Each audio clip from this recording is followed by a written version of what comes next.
UP bar council का चुनाव चल रहा है और हमारे साथ इस समय प्रशांत सिंह अटल जी हैं। बहुत ही वरिष्ठ अधिवक्ता है और सबसे बात अच्छी ये है कि ये सिर्फ अधिवक्ता ही नहीं हैं, बल्कि एक अच्छे लेखक भी हैं। देखिए जो किताबें हमारे पास हैं, कानून की किताबें इन्होंने खुद लिखी हैं, तो इस पर भी हम जानेंगे। लेकिन सबसे पहला सवाल प्रशांत जी, चुनाव को कैसे देखते हैं? चुनाव को मैं सामान्य प्रक्रिया के रूप में देखता हूँ। हमने 5 साल निरंतर कोई चुनाव की के स्तर पे हम निकले। वी आर नॉट, हम जो सीज़नल कोई नेता नहीं हैं और अधिवक्ताओं की सेवा हमारा एक मिशन है और हम लगातार करते रहते हैं।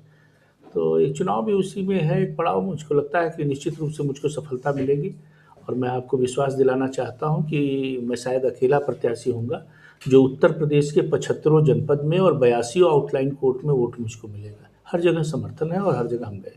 आप तो जैसे हम देखते हैं ना, प्रत्याशी चुनाव के समय चुनाव मूड में होता है। आप तो हमेशा चुनाव मूड में होते हैं। देखिए, वकीलों की समस्याएं विकराल हैं और किसी सरकार ने इस दिशा में ध्यान नहीं दिया। 22 मुख्यमंत्री उत्तर प्रदेश में हुए और 9 मुख्यमंत्री वकील रहे और first chief minister Govind Ballabh Pant से लेके मायावती जी तक सब लोग वकील रहे, लेकिन वकीलों की समस्याओं को किसी ने ठीक से हैंडल नहीं किया। आप सोचिए कि आप मजदूर को पक्का मकान दे रहे हैं, लेकिन शौचालय आप कह रहे हैं हम 10 करोड़, 12 करोड़, 13 करोड़ देश में दे रहे हैं। आज भी कचहरियों में जाइए, अतर्रा तहसील बादा की है जहाँ बोरा बिछा के लोग बैठते हैं। आज भी उत्तर प्रदेश की अधिकांश कचहरियाँ टीन में, मड़ई में, छपरा में, खपड़ा में वकील बैठता है। जहाँ जानवर नहीं बांधे जा सकते वहाँ हम 49 डिग्री तापमान में कोट पहन के बैठ रहे हैं। बरसात में पेड़ के नीचे हम बैठ जा रहे हैं, नाले के किनारे तख्त लेके बैठ जा रहे हैं। ये एक्चुअल पोजीशन है। इन समस्याओं को किसी ने बहुत ठीक से ध्यान नहीं दिया और हैंडल नहीं हुआ। अब ठीक हो रहा है, धीरे धीरे हमने इस चीज़ को उठाया है और इस सरकार ने भी इस दिशा में महत्वपूर्ण कदम उठाए हैं, लेकिन बहुत कुछ किया जाना बचा है। आपको बताएं, जैसे संत कबीर नगर है, एक भी पक्का चेंबर नहीं है। वकील का बार का ऑफिस भी मड़ई के नीचे है। आप भदोही में एक भी पक्का चेंबर नहीं है। बगल में कानपुर देहात है, जिला कचहरी में एक वकील का पक्का चेंबर नहीं है। आप बताइए, आज़ादी के 78 साल बाद भी अगर वकील पक्के छत के नीचे नहीं बैठ रहा है तो who is responsible for it? हमने प्राइम मिनिस्टर दिया, हमने देश को आज़ादी दिया, हमने आपातकाल में लड़ाई लड़ी। हम कहने के लिए मालवीय, गांधी, अंबेडकर, राजेंद्र प्रसाद और उस परिवार के हैं, लेकिन जो हिस्सा वकीलों को मिलना चाहिए था नहीं मिला। तो ये मैंने एक मिशन के रूप में लिया है और इसलिए मैं सुदूर जनपदों में भी जाता हूँ। कि मैं उत्तर प्रदेश बार काउंसिल का चेयरमैन रहा, तो मैं चाहता हूँ कि उत्तर प्रदेश के 4,43,000 अधिवक्ताओं की कम से कम आवाज़ हमारे द्वारा पहुँचे। आप तो चीफ स्टैटिंग काउंसिल भी रहे, अध्यक्ष भी रहे, सदस्य भी हैं। अभी आपको क्या लगता है, इस चुनाव जीतने के बाद आपको पहली चुनौती अधिवक्ताओं की क्या ऐसी है जो लगता है कि उसको? को लगता है कि आयुष्मान योजना में प्रधानमंत्री जी ने 70 साल से वरिष्ठ अधिवक्ताओं को कर दिया है, पर 70 से नीचे वालों के लिए कोई हेल्थ इंश्योरेंस की पॉलिसी नहीं है। तो ये मुझको लगता है कि प्राथमिकता के आधार पे हेल्थ इंश्योरेंस का काम होना चाहिए, क्योंकि वकील अगर बीमार पड़ा तो पूरा परिवार का तंत्र टूट जाता है। और दूसरा मुझको लगता है कि एडवोकेट प्रोटेक्शन एक्ट के बारे में बड़ी गंभीरता से आवश्यकता है। जो कचहरी में वकीलों के ऊपर हमले हो रहे हैं उसको रोकने के लिए एडवोकेट प्रोटेक्शन एक्ट लागू होना चाहिए। आखिर क्या कारण है कि वकील और पुलिस में आए दिन विवाद होते हैं? देखिए, वकील और पुलिस में विवाद के पीछे ये है कि मान लिया रामरती गई थाने में और थाना अध्यक्ष ने उनसे 20,000 रुपये ब्राइब मांगा कि हम थाना पैसा लेंगे तब आपका FIR लिखेंगे।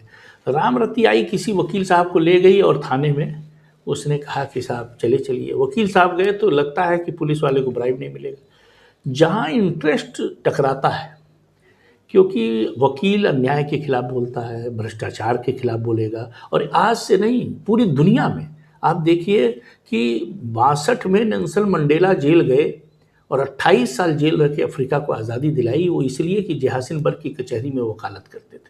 हम कहीं भी, भारतवर्ष में नहीं पूरी दुनिया में, अन्याय को न बर्दाश्त करने वाले लोग हैं। तो इसलिए कई बार पुलिस को लगता है कि साहब ये हमारे कार्य में रुकावट डाल रहे हैं। और कार्य ये स्पष्ट है कि चाहे सरकार कोई हो, अ, जो थानों में भ्रष्टाचार है, आम लोगों के साथ दुर्व्यवहार है, वो आम है, उसको कोई नकार नहीं सकता है। एक सवाल है प्रसाद जी से, ये आपकी किताब है, ये किताबें आपने लिखी हैं, अच्छी जगह से पढ़ाई की आपने, लॉ के कानून की पढ़ाई की, तभी आप अच्छी प्रैक्टिस भी करते हैं। जी। छोटे छोटे ऐसे सब स्टैंडर्ड लॉ कॉलेज खुल जा रहे हैं, बिना गए LLB की डिग्री मिल जा रही लोगों को। तो क्या ये भी एक समाज के लिए दुष्प्रभाव होगा? देखिए, पराशर स्मृति में लिखा है कि ज्योतिषम व्यवहारम च प्रायश्चितम चिकित्सतः अजानम यो नरो बुर्यात अपराधम की अंतः। ज्योतिषी, चिकित्सक और अधिवक्ता ये ज्ञानी नहीं होगा तो इससे बड़ा अपराध कुछ नहीं है। आप टेम्पोररी तौर पे किसी को नीलम पहना दीजिए और एक्सीडेंट हो जाएगा। चिकित्सक हैं, अगर आप ठीक नहीं हैं तो इलाज सही नहीं करेंगे। वकील को निश्चित रूप से पढ़ना चाहिए, अगर पढ़ाई के समय नहीं पढ़ पाए तो अब पढ़िए। हम जब से बार काउंसिल मेंबर हुए, हमने 1 लाख रुपए का किताब अपनी निजी आमदनी से उत्तर प्रदेश की प्रत्येक कचहरी में दी। हमने रेवेन्यू कार्ड बांटी तहसीलों में, और किसी तहसील में चले जाएंगे, हमने शराब नहीं बांटी, हमने किताब बांटी। तो मेरा कहना ये है कि वकील को अध्ययन जरूर करना चाहिए। लॉ कॉलेजों में सबका रोल है। देखिए, गवर्नमेंट भी एनओसी देती है, यूजीसी भी देती है, और बार काउंसिल ऑफ इंडिया भी देती है। और जो रिस्पॉन्सिबल लोग हैं बार काउंसिल ऑफ इंडिया में, उनको ज़रूर सोचना चाहिए कि जो रेवड़ी की तरह ये बांटे जा रहे हैं डिग्रियाँ, ये एक दिन इस प्रोफेशन को डेंट करेगा। जो नॉन सीरियस लोग हैं, फलाने पूड़ी वाले भी एडवोकेट लिखे हुए हैं, ये है।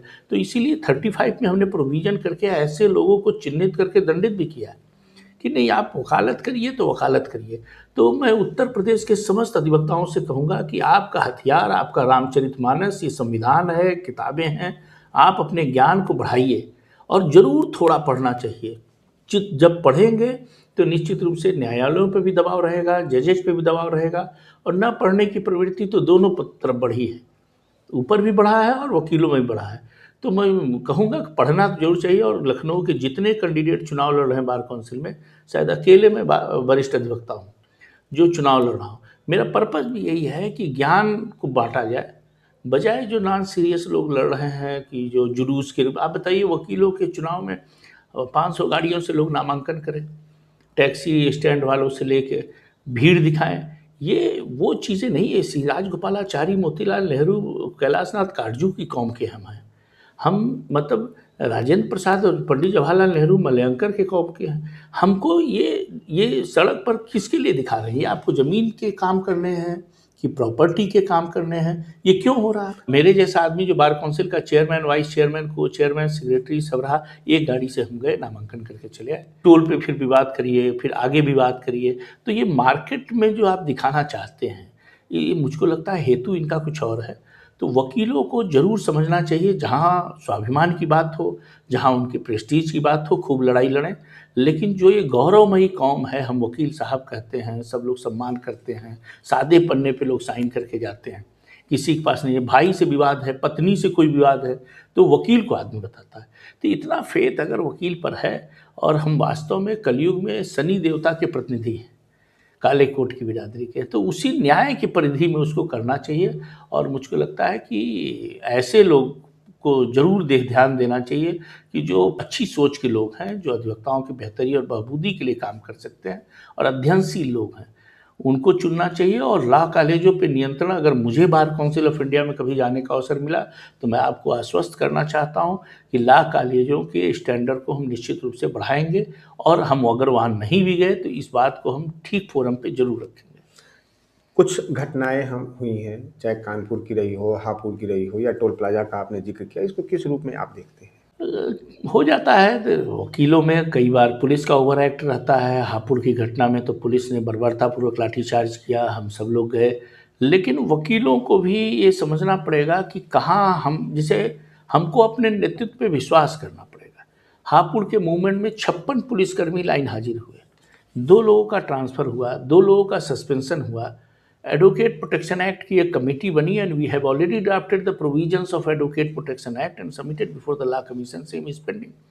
और वकीलों पे मुकदमा भी वापस हुआ। उसके बाद हम लोगों ने 2500 लोगों ने तय किया कि अब मूवमेंट ख़त्म किया जाए। फिर हापुड़ के अध्यक्ष ने कहा नहीं, सब चलेंगे। तो जहाँ स्मेल पॉलिटिकल आ जाएगा, हम आज तक अपनी गाड़ी में किसी पॉलिटिकल पार्टी का झंडा नहीं लगाए। हम वकील हैं, कचहरी में बैंड पहन के हम किसी पार्टी की गतिविधि नहीं करते।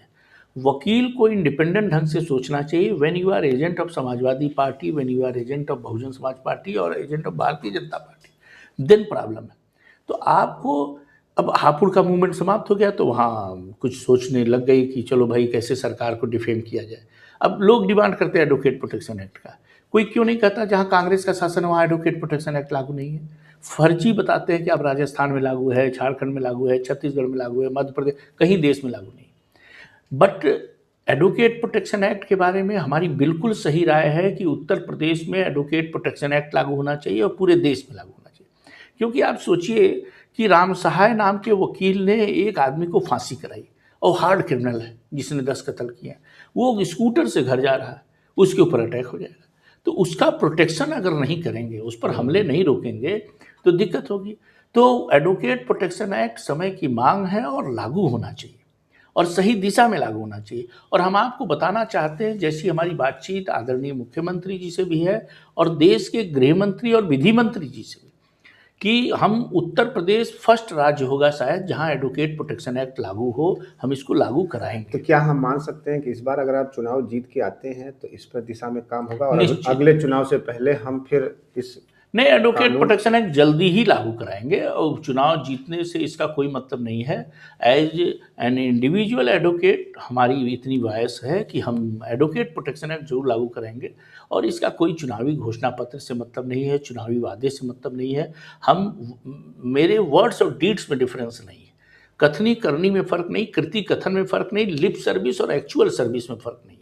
तो जो कहेंगे वो करेंगे। आप देखिए, हमने 227 करोड़ रुपया दिया है पिछले 5 साल में मृतक अधिवक्ताओं को, 5,000 मृतक अधिवक्ताओं। पहले 60 साल तक के वकील के मरने पर 5 लाख मिलता था, इसको मैंने 9 मार्च 2019 को 70 साल किया है। अब 70 साल तक के एडवोकेट के डेथ पर 5 लाख रुपए मिलता है, चाहे सामान्य मृत्यु हो चाहे असामान्य मृत्यु हो। और अभी असामान्य मृत्यु पे, एक्सीडेंट की मृत्यु पे हमने 6 लाख कर दिया उसको 1 महीना पहले। इसके अलावा 70 से ऊपर पहले 80 साल तक 1.5 लाख रुपए मिलता था। उत्तर प्रदेश बार काउंसिल के चेयरमैन होने के बाद इसको हमने 3 लाख किया, और 80 साल समाप्त कर दिया। अब कोई 500 साल जिंदा रहे तब भी ये हम पैसा देते हैं।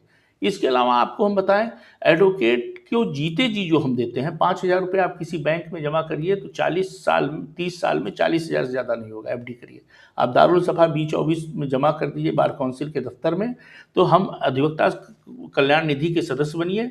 पहले 1.25 लाख मिलता था, इसको 25 नवंबर 2021 को हमने 300% बढ़ाकर इसको हमने 5 लाख कर दिया। और हम ये जो डेथ क्लेम है इसको 10 लाख कराएंगे, 70 से ऊपर इसको 3 लाख कराएंगे, और ये जो 5 लाख है इसको 25 लाख कराएंगे। ये भी आपको पता है। हम नए वकीलों को भी 5,000 रुपये किताब कापी स्टेशनरी के लिए देते हैं। 1,60,00,000 रुपये हम बार काउंसिल में शासन से लेकर गए, और 90 लाख रुपए उसमें वितरित किया। कई बार योजनाओं की जानकारी नहीं होने के नाते लोग उसका लाभ नहीं ले पाते, और अपने लोग भी जो बार काउंसिल के सदस्य हैं, प्रत्याशी हैं, वो हमको वोट कैसे मिले। तो हम सबसे कहेंगे कि वोट की पॉलिटिक्स सेकेंडरी है, पहले वकीलों की बेहतरी के लिए आप सोचिए कि वकीलों की स्थिति ठीक हो, और उसके लिए निश्चित रूप से हमको ये करना चाहिए कि योजनाओं को ठीक से लागू कराया जाए और ठीक से किया जाए। न्यायालय में देखा जाता है कि जजेस की कमी है, कोर्ट्स की कमी है, और उसमें खास बात यह है कि अगर हम महिलाओं की बात करें तो उनकी भागीदारी कम हो रही है। हम देखिए, आज़ादी के आज तक 78 साल बाद भी इस देश में चीफ जस्टिस ऑफ इंडिया कोई नहीं हुआ महिला। नागरत्ना जी न्यायमूर्ति अब पहली बार होने जा रही हैं, जब भी हों कुछ वर्षों में उनका नंबर है, और मुझे विश्वास है कि उनके आने के बाद महिलाओं का रिप्रेजेंटेशन बढ़ेगा। लोअर जुडिशरी में बढ़ा है, भारी संख्या में महिला वकील अब आ रही हैं कचहरियों में। हमको तहसीलों में खुशी होती है कि महिला वकील आई हैं, वकीलों ने, लेडीज़ ने इसको प्रोफेशन के रूप में चुना है, और हमको लगता है हायर जुडिशरी में ये जो 10-12% है, ये बढ़ के निश्चित रूप से 40% होगा। और दुर्भाग्य है कि बार काउंसिल में भी 25 में एक भी मेंबर महिला नहीं है। एक दरवेश यादव जी थी, उनकी हत्या हो गई। तो हम ये अभी सुप्रीम कोर्ट ने इस पर चिंता व्यक्त की है। हम चाहेंगे कि महिलाओं की भागीदारी बढ़े, एक जेंडर को हम इग्नोर करके आगे नहीं बढ़ सकते। कि जो आपके लखनऊ के मतदाता हैं इस समय, आप उनके लिए क्या संदेश देना चाहेंगे? हम कहना चाहते हैं कि आप हमारे एक्ट्स को देखिए, हमारे रिपोर्टेड जजमेंट्स देखिए, वकीलों की लड़ाई देखिए। हमने मंजूनाथ का केस लड़ा, हम बाबरी स्ट्रक्चर का केस लड़े, हमने तमाम प्रोबोनो केस किए, मनरेगा की PIL की, हमने जनहित की लगातार आवाज़ उठाई है। हम लखनऊ विश्वविद्यालय विद्यार्थी राजनीति में रहे, और 30 साल से हम सार्वजनिक जीवन में लगातार अधिवक्ताओं की बेहतरी और बहबूदी के लिए काम किए हैं। इसलिए हमारा जो क्रम संख्या है 212, उस पर पहली वरीयता का वोट दीजिए और ऐतिहासिक मतों से विजयी बनाए। अधिवक्ताओं की आवाज़ अगर आप सच्चे अर्थों में मानेंगे तो हम हैं, उनकी समस्याओं के साथ 24x7x365 जैसे ATM चलता है वैसे हम खड़े हैं। और इसलिए मैं अपील करूंगा कि मेरे पक्ष में ज़रूर मतदान करें और कृति के आधार पर करें, मेरे कार्यों के आधार पर करें, मेरे उपलब्धियों के आधार पर करें और आकलन करके स्वतंत्र मन से करें। और आत्मीय जनों का मोहपास छोड़कर, जाति पाति भाषा क्षेत्र और आत्मीय जनों का मोहपास सब छोड़कर आप अपना आदमी नहीं, भगवान श्री कृष्ण ने कहा अच्छा आदमी चुनिए, तो आप अच्छे आदमी को चुनिए और हमको चुनिए या मेरे जैसे किसी को चुनिए और ज़रूर वोट दीजिए। 11 से 15 मार्च तक है और प्रशांत सिंह अटल को दें, ये अपील करेंगे हम। बहुत बहुत धन्यवाद सर। ये थे प्रशांत सिंह अटल, जो बेबाक बात करने के लिए जाने जाते हैं और इन्होंने निश्चित तौर पर जिस प्रकार अपने पूरे कार्यकाल की हम बात करें, सिर्फ चुनावी घोषणाएं नहीं, ये जनहित में अधिवक्ताओं के कल्याण के लिए निरंतर प्रयास करते रहते हैं, पूरे प्रदेश का दौरा करते रहते हैं और ये इनकी बड़ी उपलब्धि है और यही इनकी USP है। बहुत बहुत धन्यवाद सर आपने। बहुत धन्यवाद।